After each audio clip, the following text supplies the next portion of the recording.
Bismillahirrahmanirrahim. Assalamualaikum warahmatullahi wabarakatuh. Jumpa lagi di channel YouTube Rivanista. Masih di sudut edukasi, belajar mudah dan menyenangkan. Bagaimana kabar adik-adik sekalian, khususnya siswa-siswi kelas 2? Semoga hari ini kita semua dalam keadaan sehat, karena dengan kondisi yang sehat tentunya kita bisa melakukan berbagai kegiatan yang kita inginkan. Dan dengan kondisi yang sehat pula pastinya kita bisa belajar bersama untuk membahas materi dan juga soal-soal dari buku penilaian Bu Pena untuk SD atau MI kelas 2, yang mana kita masih di buku jilid 2A tema 1 hidup rukun. Dan kali ini akan kita bahas di tema 1 sub tema 2. Jadi yang masih ketinggalan bahasan sebelumnya bisa dilihat di playlist Bu Pena kelas 2. Dan jangan lupa untuk selalu berdoa agar diberikan kemudahan dan kelancaran dalam setiap kegiatan yang kita lakukan. Oke adik-adik sekalian, langsung saja ya kita ke tema 1 sub tema 2, pendamping pembelajaran yang ketiga ya. Pendamping pembelajaran ketiga ini dimulai dari muatan SBDP, yaitu menirukan gerakan alam dalam tarian ya. Tentu saja adik-adik sekalian ya pernah melihat atau dapat menirukan gerakan alam dalam menari ya. Misalnya ini ada gerakan tiupan angin ya. Nih kita lihat gambarnya, gerak meniru tiupan angin, ada ke kiri, ke kanan, mungkin ke depan, ke belakang, lah itu meliuk-meliuk seperti tiupan angin. Kemudian ini ada lagi yaitu gerakan air mengalir. Nah ini meniru air mengalir ya, seperti ini ya. Kita lihat di sini, nah gambarnya bagaimana ya, ini air ke kiri, ke kanan, kemudian ke bawah ya. Kemudian ada lagi misalnya meniru gerakan ombak di pantai. Lah ini bareng-bareng ya, meniru ombak di pantai, mulai dari sini ya, naik, turun dan seterusnya. Jadi adik-adik bisa dilakukan secara bersama-sama dengan teman ataupun dilakukan sendiri-sendiri. Nah, gerakan-gerakan itu dapat dirangkai menjadi tarian. Jadi mula-mula mungkin gerakan angin, dilanjutkan dengan gerakan air mengalir. Selanjutnya meniru ombak di pantai lah. Itu ya adik-adik sekalian kira-kira bagaimana menirukan gerak alam dalam tarian. Nah selanjutnya di sini ada keterampilan kinerja praktek menirukan gerakan alam dalam tari. Nah ini diminta berkelompok ya adik-adik sekalian. Mungkin karena di rumah bisa dilakukan dengan kakak, adik ataupun orang tua ya. Nah ini guru menentukan gerak alam yang akan ditirukan. Misalnya gerakan angin sama gerakan air mengalir. Nah kemudian adik-adik bisa berlatih gerak alam tersebut dengan kompak, misalnya dengan kakaknya. Lakukan dengan hitungan sehingga membentuk tarian ya. Nah dan ini kalau masih belajar secara offline atau di sekolah mungkin bisa dipentaskan di depan kelas secara bergantian. Tetapi kalau di rumah mungkin adik-adik bisa dilakukan dengan adiknya atau kakaknya, kemudian dibikin video dan dikirimkan ke bapak dan ibu guru ya, mungkin untuk dinilai.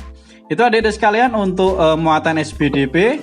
Kita lanjutkan muatan bahasa Indonesia. Ini mengidentifikasi percakapan berisi kalimat ajakan ya. Kalimat ajakan ya, kemarin adik-adik juga masih ingat ya. Biasanya terdapat kata mari atau terdapat kata ayo. Ayo ingat kembali tentang kalimat ajakan. Kalimat ajakan dapat diucapkan dalam percakapan. Saat menulis percakapan, ya, hal-hal yang perlu diperhatikan. Yang pertama, permasalahan apa yang akan dibicarakan. Kemudian, penulisan huruf besar dan tanda baca. Dan yang ketiga adalah penulisan kata yang tepat. Nah, ini adik-adik bisa dilihat ya, di sini ada percakapan yang berisi kalimat ajakan. Oke, kita baca percakapannya terlebih dahulu. Ini antara Dedi dan Made. Dedi, Made, aku tadi melihat ada pengumuman tentang lomba puisi di Mading. Kemudian Made menjawab, iya Dedi, ayo kita membuat puisi. Kemudian kita daftarkan puisinya ke panitia. Dedi menjawab, iya, tetapi aku merasa kesulitan membuat puisi Made. Made menjawab, tidak apa-apa, nanti kita membuat puisi bersama. Terima kasih Made, ayo kita membuat puisi bersama-sama. Nah ini perintahnya kita diminta melakukan percakapan bersama teman sebelah. Ini juga adik-adik bisa dilakukan dengan kakaknya ya mungkin atau orang tua. Kemudian tulislah kembali percakapan tersebut pada kertas tugas.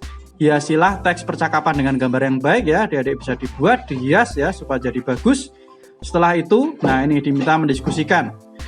Yang pertama, kalimat manakah yang berisi kalimat ajakan? Oke, kita lihat di sini ya. Oke, jadi untuk yang A, kita diminta menentukan kalimat manakah yang berisi kalimat ajakan. Oke, adik-adik sekalian. Nah, di sini ada kalimat, ayo kita membuat puisi, kemudian kita daftarkan puisinya ke panitia. Yang kedua ada kata, ayo kita membuat puisi bersama-sama. Itu adalah kalimat ajakan ya, yang ada pada percakapan tersebut. Di sini juga sudah saya tuliskan ya adik-adik sekalian yang A. Jadi, ayo kita membuat puisi, kemudian kita daftarkan puisinya ke panitia. Yang kedua, ayo kita membuat puisi bersama-sama. Ini adalah dua kalimat ajakan yang ada pada percakapan. Kemudian untuk yang B, sebutkan permasalahan pada percakapan tersebut. Nah, masalahnya ini ya tadi, Dedi merasa kesulitan membuat puisi ya. Jadi Dedi merasa kesulitan saat membuat puisi. Nah ini. Jadi untuk nomor 5A dan B jawabannya seperti ini adik-adik sekalian. Bisa disalin ya. Oke, kita lanjutkan untuk yang nomor 6, kumpulkan hasil kerja kelompok kepada gurumu untuk dinilai. Ini sudah berarti. Oke, sekarang kita lanjutkan ke muatan matematika. Ini membandingkan bilangan menggunakan simbol ya.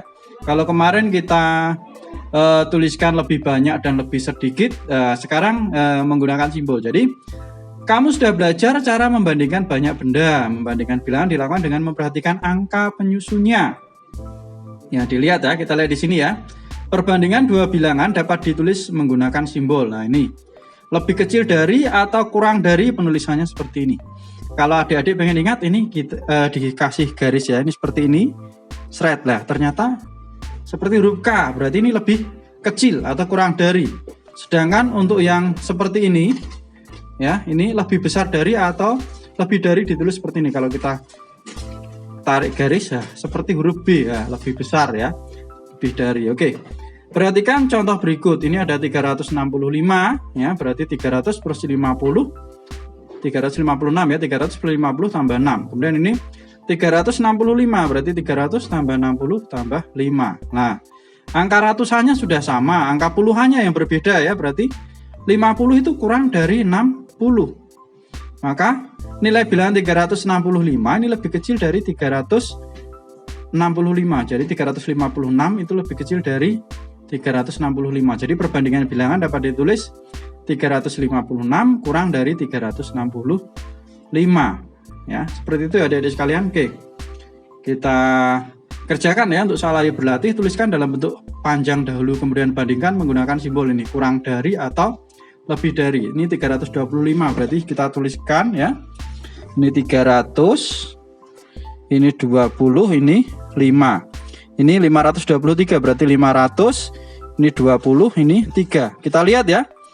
Ini 300, ini 500. Nah, berarti 300 kurang dari ya 501, kita tuliskan di sini kurang dari.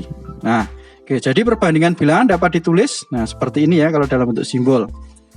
Kemudian untuk yang B, ini ada 398. Ini 388. Nah, lihat. 300 sama ini 90 sama 80, berarti lebih dari atau lebih besar ya, berarti bilangan 398 lebih dari. Nah, jadi perbandingan bilangan dapat ditulis nah seperti ini. Oke, untuk yang nomor 2 ya. Isilah dengan tanda kurang dari, lebih dari atau sama dengan. Ini 120 sama 122. 100-nya sama, 20-nya sama, ini 0 sama 2, berarti ini kurang dari ya atau lebih kecil. Kemudian ini 155 sama 155 berarti sama. Oke, 230 ini ratusannya sama, puluhannya. Nah, ini lebih dari ya karena ini 0. Berarti ini 334 sama-sama 3 ini sama, berarti sama dengan ya. Masih ada 2 dari sekalian, 640 sama 10. Berarti ini lebih dari ya. Ini sama 6, ini 8 sama 9. 80 sama 90 berarti ini kurang dari. Oke. Ini adik-adik sekalian untuk pendamping pembelajaran 3. Untuk pendamping pembelajaran 4 di tema 1 subtema 2 akan kita bahas di video berikutnya. Terima kasih sudah meluangkan waktu untuk belajar bersama. Mohon maaf apabila ada kekurangan. Saya akhiri. Assalamualaikum warahmatullahi wabarakatuh.